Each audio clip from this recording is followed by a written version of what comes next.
Para el primer circuito de la práctica número 5, nosotros vamos a armar un circuito recortador, el cual va a permitir recortar el flujo de voltaje de nuestra señal. Para eso nosotros vamos a ocupar un osciloscopio, un generador de funciones con el que vamos a generar nuestra señal senoidal, dos fuentes de voltaje de corriente directa, dos diodos. En este caso vamos a ocupar MR500. A pesar de que la práctica nos pide que ocupemos el 1NR400, este no se encuentra en esta versión del multisim. Vamos a ocupar dos resistencias, una de 1K y otra de 10K, y nuestra corriente a tierra. Vamos a conectar nuestros dispositivos de forma paralela de la siguiente forma. Vamos a colocar nuestras dos fuentes de alimentación de corriente directa y nuestros diodos, uno polarizado directamente y otro de forma inversa. Vamos a poner nuestro osciloscopio que va a analizar las funciones. De hecho, podemos subir un poco. Nuestro generador de funciones, la conexión a tierra. Colocamos nuestra resistencia 2 y nuestra resistencia número 1. Ahora procedemos a realizar las conexiones. El generador de funciones va a estar conectado a la resistencia 1, esta a la resistencia 2 y su conexión a tierra, que va a estar conectado a el generador de funciones.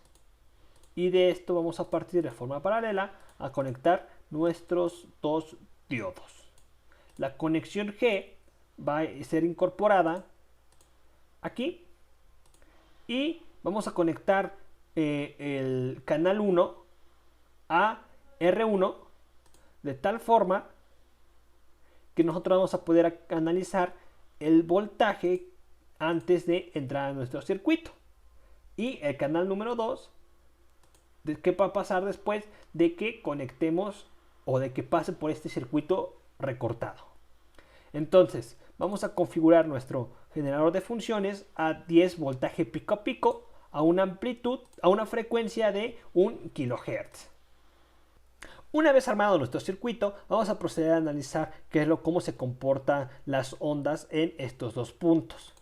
Tenemos entonces aquí que vamos a empezar a un voltaje de 5 volts en nuestras fuentes de corriente directa.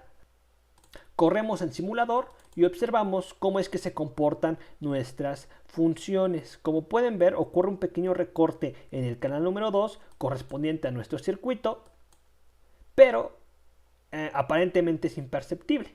Hay un pequeño recorte en nuestra función que generalmente iría en esta forma, y bueno, aquí tenemos un pequeño cierre de voltaje.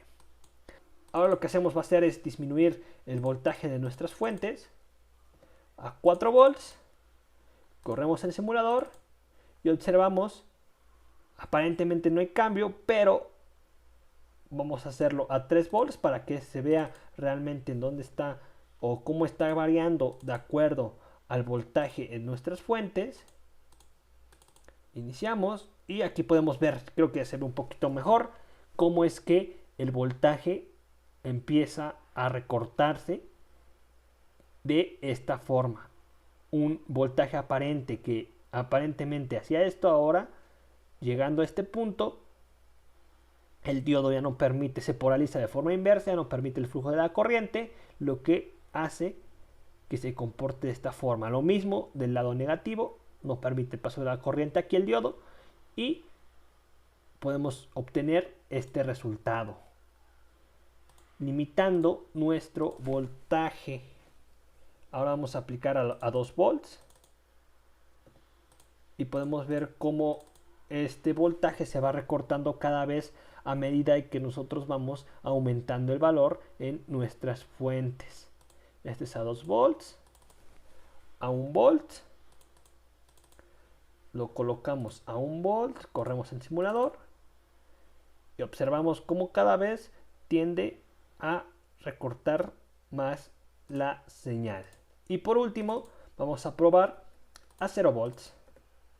Obtenemos aquí 0 volts, corremos el simulador y observamos cómo es que la señal ya alcanza un voltaje máximo aquí. Vamos a aumentar aquí un poco más. Cómo es que alcanzamos aquí un voltaje máximo. Y bueno, este fue el circuito número 1 de la práctica.